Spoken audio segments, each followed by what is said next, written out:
به نام خداوند بخشنده مهربان، درود و سلام بر پیغمبر آخر زمان. برای همین صدقه کردن یکی از اعمالهای شریفی مرد و زن مسلمان است که از مال حلال خود، از مالی که خداوند به او داده است، در راه خدا به خویشاوندان، نزدیکان، همسایگان، بیچاره ها، ناداران، مظلومان خیر و سخاوت بکند.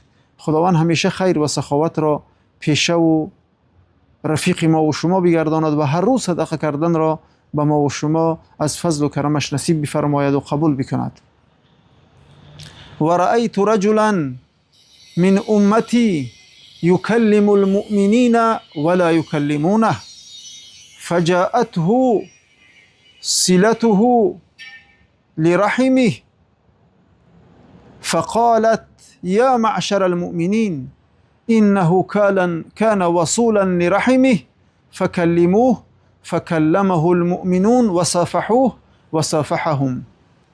رسول الله صلی الله علیه وسلم فرمودند و دیدم مرد را از امتم که با مردم می آید سخن می کند، مردم با او گپ نمی زند، با این گپ می زند، کسی با او گپ نمی زند.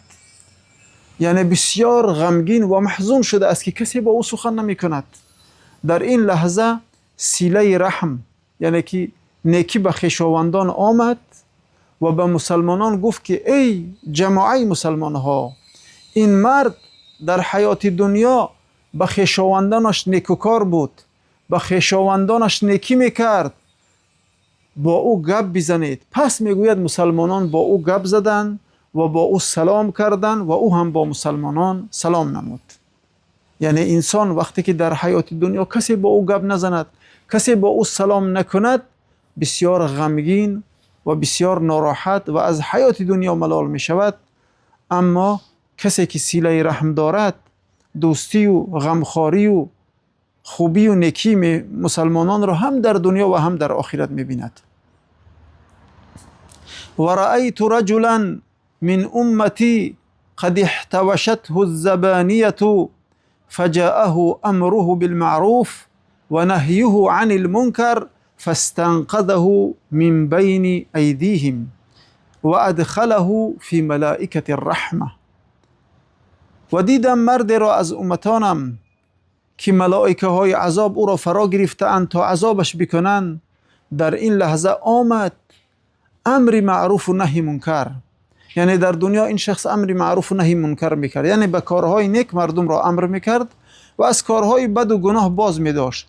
پس امر معروف و نهی منکر آمد و این مرد را از دست ملائکه های عذاب گرفت و به ملائکه های رحمت سپارید تا او را به جنت و نوش و نعمت او ببرند و از عذاب دوزخ و از عذاب ملائکه های پرقوت دوزخ که زبانیه گفته می شوند خلاصش کرد. برای همین بیایید که همیشه به امر معروف و نهی منکر امر بکنیم و خدا پناه بدهد از مصیبت بزرگی که امروز بعضی ها در این گرفتار شدند، به کارهای نهی امر، یعنی که امر به کارهای منکر کردن و از کارهای نیک منع کردن. خدا پناه بدهد. حالا بعضی ها به اندازه ویران شده اند، به اندازه قیامت و عذاب دوزخ را فراموش کرده اند، به جای مردم را به کار نیک امر کردن، به کار بد و گناه امر میکنند. به جای از کار زشت و گناه باز داشتن، مردم را به کار زشت و گناه و فساد و فحشا امر و تشویق میکنند. همچنین که شما میبینید در نوارها، در اینترنت، در صحیفه هایی که در آنها خیر و برکت نیست، میبینید زنها و مردها را که ترس و هراسی خدا و قیامت را فراموش کردن، با رسمها باشد، با صورتهای زیبا باشد و با چی اعمال ناگفتنی مردم را به کارهای زشت و گناه و فساد دعوت میکنند. خواب عجایبی که رسول الله صلی الله علیه و سلم دیدند و در این خواب عملهای بزرگی که انسان را از هر گونه دهشت و مشکلات و هلاکت‌های دنیا و آخرت نجات میدهد بیان نمودند. او را ادامه میدهیم.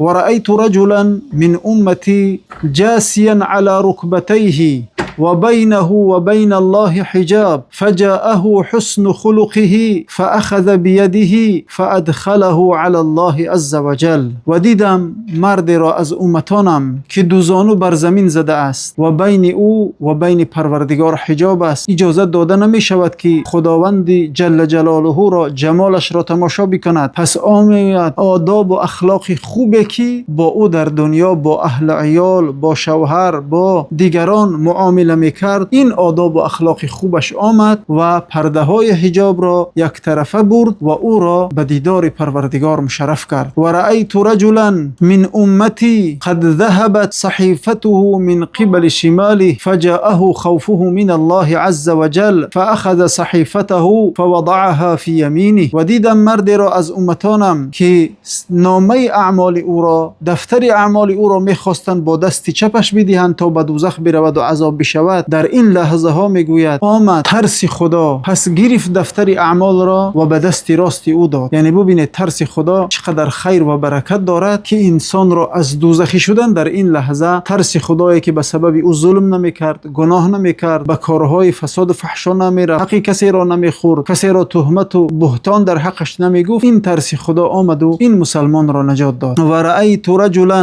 من امتی خف میزانه فجاءه افراته فثقلوا میزانه. و دیدم مرد را از امتانم که پله ترازوی نیکی او سبک شد، گناهانش وزبین گشت. یعنی که وقتا که گناه وزبین شد به دوزخ برده میشد تا عذاب بکند، عذاب کرده شود. در این لحظه میگوید آمد کودکانی خرده که وفات کرده بودند و در وفات آنها صبر کرده بود، آنها نیکی او را وزنین کردند و از عذاب دوزخ پدر را خلاص نمودند. و رأیت رجلا من امتی قائما على شفير جهنم فجاءه رجاؤه من الله عز وجل فاستنقذه من ذلك ومضى. و دیدم مرد را از امتانم که در لب دوزخ قرار داشت، قریب بود که در دوزخ بیفتد. در این لحظه امیدی که از پروردگار داشت، امیدی نیکی که از پروردگار میکرد که خدا او را میبخشد، این امیدی نیک آمد و او را از افتیدن در دوزخ نجات داد. و رأیت رجلا من امتی قد هوى في النار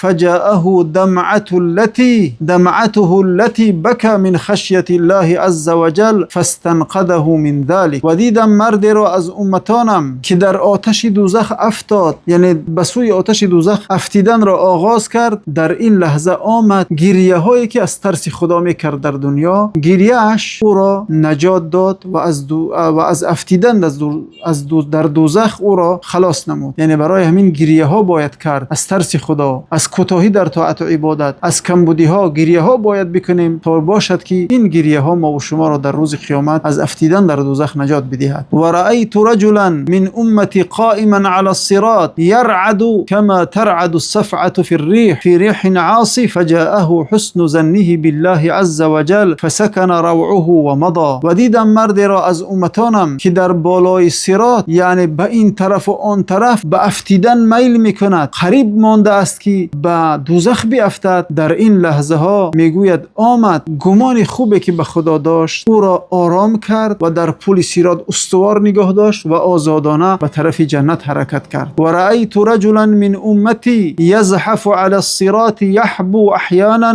و یتعلق احیانا فجاءته صلاته علی فاقامه علی قدمیه و انقذته. میگوید دیدم مرد را که در بالای پل صراط افتیده می رود، افتیده و شکمغیج می رود، گاه در پل صراط به دوزخ آویزان می شود، به طرف دوزخ می افتد، یعنی در یک حال زار بالای پل صراط حرکت می کند. پس آمد میگوید در این لحظه، یعنی صلوات و درودی که به پیغمبر در دنیا می فرستاد او را برداشت و در بالای پل صراط استوار گذاشت و به سوی جنت روانش کرد. و رأیت رجلا من امتی انتهى الى ابواب الجنه فغلقت الابواب دونه فجاءته شهادة ان لا اله الا الله ففتح له الابواب و ادخله الجنه. میگوید دیدم مرد را از امتانم که آمده به در جنت رسید، اما درهای جنت بالای او پوشیده شدند. همه درها پوشیدند، در گشاده نیست که به جنت وارد شود. در این لحظه آمد در دنیا کلمه اشهد ان لا اله الا الله و اشهد ان محمد رسول الله را که میگفت، این کلمه زیبا آمد و در را گشاد و او را به جنت داخل کرد. بیایید دوستان عزیز، این اعمال های بزرگی که رسول الله صلی الله علیه و سلم در این حدیث مبارک خداوند به پیغمبر ما نشان داد که این عملها چگونه عمل کننده های خود را، صاحبان خود را نجات دادن در روز قیامت. برای ما و شما همچون یک درس عبرت، همچون عملهای مهمی که با او عمل بکنیم بیان نمود، اینها را عمل بکنیم و سعادت دنیا و آخرت نصیبمان شود. آمین یا رب العالمین. در اینجا خاتمه میگذاریم و دعا میکنیم که خداوند بزرگ ما و شما را این اعمالی که برای ما و شما آسان است و با این عملها ما و شما از عذابها و هلاکتهای دنیا و آخرت نجات میابیم، در عمرهای ما و شما خیر و برکت می شود و در آخرت از عذاب و شکنجه ها و وزنینی های او خلاص می خوریم و به جنت مشرف می شویم. ما و شما را موفق بگرداند و مرتبه های بلند دنیا و آخرت را نصیب ما کند و از تمام بلاها و آفتها و فتنه ها ما و شما را نگهبان باشد.